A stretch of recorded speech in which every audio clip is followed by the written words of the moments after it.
गुड़गांव से आज एक ऐसी खबर आई है जो हर अमन पसंद आदमी के लिए बहुत खुश कर देने वाली है। वो खबर ये है कि गुड़गांव के गुरुद्वारा कमेटी ने 5 गुरुद्वारे मुसलमानों के नमाज पढ़ने के लिए खोल दिए हैं। उन्होंने कहा कि आप हमारे यहाँ जुमा की नमाज अदा कर सकते हैं, आप किसी भी गुरुद्वारे में नमाज पढ़ सकते हैं।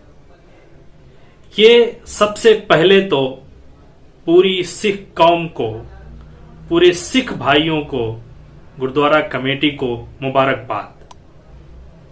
पढ़ना ना पढ़ना वो अलग मसला है।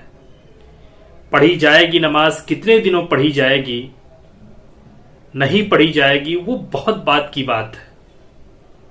लेकिन ये पेशकश ही इतनी बड़ी चीज है जो बहैसियत कौम किसी के लिए भी एक बहुत बड़ी नेमत है। ये सिर्फ नेमत ही नहीं है, उन लोगों के मुंह पे तमाचा है जो मुसलमानों को इबादत करते हुए देखना नहीं चाहते हैं, जो मुसलमानों को किसी भी शक्ल और सूरत में बर्दाश्त करना नहीं चाहते हैं। अब उनके दिमाग में क्या खलबली मची होगी, उनके अंदर क्या जहर बरपा हो रहा होगा, यह आप सोच सकते हैं। जो चाहते थे कि हम इनके लिए जमीन तंग कर दे देंगे, जिन्होंने सोच रखा था कि हम अगर पार्कों में नमाज पढ़ना बंद करा देंगे तो ये नमाज नहीं पढ़ेंगे, जो चाहते थे कि हम इनको डरा धमका करके घरों में बंद कर देंगे, उनके दिल पर आज क्या गुजर रही होगी। यह हिंदुस्तान इसीलिए कहता हूं कि उम्मीदों की सरजमीन है। इसमें उम्मीदें बहुत हैं। अगर हां, यह जरूर है कि थोड़ा सा नाउम्मीदी कभी कभी होती है, लेकिन ऐसा नहीं है। जब रातें बहुत गहरी हो जाती हैं तो सुबह बहुत उजाली होती है। सिर्फ गुरुद्वारा कमेटी ही ने नहीं, एक हमारे हिंदू भाई जिसका मैं नाम लूंगा, अक्षय यादव हैं, उन्होंने अपनी दुकान दे दी कि आप उसमें नमाज अदा कर सकते हैं। यह हिंदुस्तान है। आप इस हिंदुस्तान को मुझे नहीं लगता इतनी आसानी से खत्म कर देंगे। आज भी सोचने समझने वाले जिंदा हैं। वो जानते हैं कि किसी का नमाज पढ़ना किसी जमीन पर यह लैंड जिहाद नहीं है। आज भी ऐसे लोग हैं जो हिंदुस्तान में मूर्ख नहीं हैं। वो अपना दिमाग इस्तेमाल करना जानते हैं। वो नागपुर के रिमोट कंट्रोल से नहीं चलते हैं। वो किसी भगवा, किसी तलवार उठाने वाले, गाली देने वाले, किसी आतंकवादी संगठन के रिमोट कंट्रोल से नहीं चलते। वो जानते हैं कि इस देश में कैसे जीना है। वो जानते हैं कि इस देश की हकीकत क्या है। वो जानते हैं कि मुसलमान हमारा दुश्मन नहीं है। वो जानते हैं कि अगर मुसलमान दुश्मन होता तो 700 साल बाद हुकूमत करने के बाद भी आज भी हमारी तादाद 80 करोड़ नहीं होती और मुसलमान सिर्फ 14% नहीं होते। वो जानते हैं कि यह देश मुसलमानों ने बनाया है। यह देश जब टूटा हुआ था तो मुगलों ने इसको इकट्ठा किया है। वो जानते हैं कि इस देश में हिंदू मुस्लिम एक साथ रहते हैं।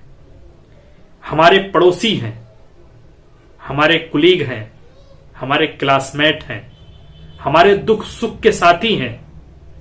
ये वो नारा लगाने वाले, तलवारें निकालने वाले, बंदूक लेकर के पीटने वाले, लाठी डंडों से मारने वाले, ये किसी का भला करने वाले नहीं है। इनको मालूम है।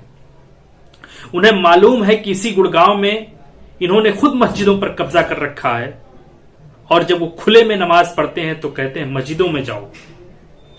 वो जानते हैं कि इन सिर्फ तंग करना मकसद है। ये किसी का भला नहीं कर रहे हैं। क्या वो ये नहीं जानते कि हमारे ही मजहब को ये बदनाम कर रहे हैं? किस हिंदू मजहब को ये प्रोटेक्ट कर रहे हैं? कौन सा हिंदू मजहब था 3000 साल में? अगर आप अकल इस्तेमाल करते हैं तो आपको भी पता होगा कि हिंदू मजहब के पूरे 3000 साल में कभी भी किसी बेगुनाह को तलवार, डंडो, लाठी से कभी पीटा नहीं गया होगा। वो सबको पता है, जो पढ़ा लिखा है, जो जानता है, वो जानता है कि धर्म अमन फैलाता है, सुकून फैलाता है। वो जानता है कि धर्म आदमी सुकून के लिए अख्तियार करता है, अमन के लिए अख्तियार करता है। धर्म किसी को कत्ल करने के लिए अख्तियार नहीं किया जाता। धर्म किसी को इसलिए नहीं अख्तियार किया जाता कि किसी दूसरे को उसके जरिए से मारेंगे, पीटेंगे, नफरत फैलाएंगे, किसी पर कब्जा करेंगे, किसी पर कुछ करेंगे, उसके जरिया से राजनीति करके जहर फैलाएंगे। ये सब नहीं होता। उनको पता है सिख कम्युनिटी भले ही इस देश में बहुत कम हो, छोटी तादाद में हो, लेकिन जो उन्होंने कारनामा किया है, उन्होंने बता दिया कि हम भले कम तादाद में हैं, लेकिन दिल के मामले में देखो तो हिंदुस्तान में सबसे बड़ा दिल हमारा है। अक्षय यादव अकेले हैं, लेकिन उन्होंने बता दिया कि ऐसे बहुत से आतंकवादियों से कहीं ज्यादा हमारा दिल बड़ा है। वो जानते हैं, वो समझते हैं, उन्होंने दुनिया देखी है। ऐसे लोगों को हमारा सलाम है। ऐसे लोगों को हम इज्जत की निगाह से देखते हैं। ऐसे लोगों को हम इस मुल्क हिंदुस्तान का रतन समझते हैं। ऐसे लोग हैं जो इस देश को टूटने से बचाएंगे। यही वो लोग हैं जो इस देश को जोड़े रखेंगे। ये लोग देश जोड़ने वाले नहीं हैं। लाठी, डंडा, तलवारें निकालने वाले न कभी किसी का भला किए हैं और न कभी किसी का भला कर सकते हैं। ये किसी को मारकर किसी का घर सुनसान कर सकते हैं, किसी की जान ले सकते हैं, किसी को बेवा कर सकते हैं, किसी का भाई छीन सकते हैं, किसी का बेटा छीन सकते हैं, किसी की दुकान तबाह तक कर सकते हैं, किसी का घर जला करके तबाह कर सकते हैं, किसी का घर लूट सकते हैं। आज तक समझ में नहीं आया कि किसी का घर लूटना ये कौन सा धर्म है, किसी के खिलाफ नफरत फैलाना ये कौन सा धर्म है।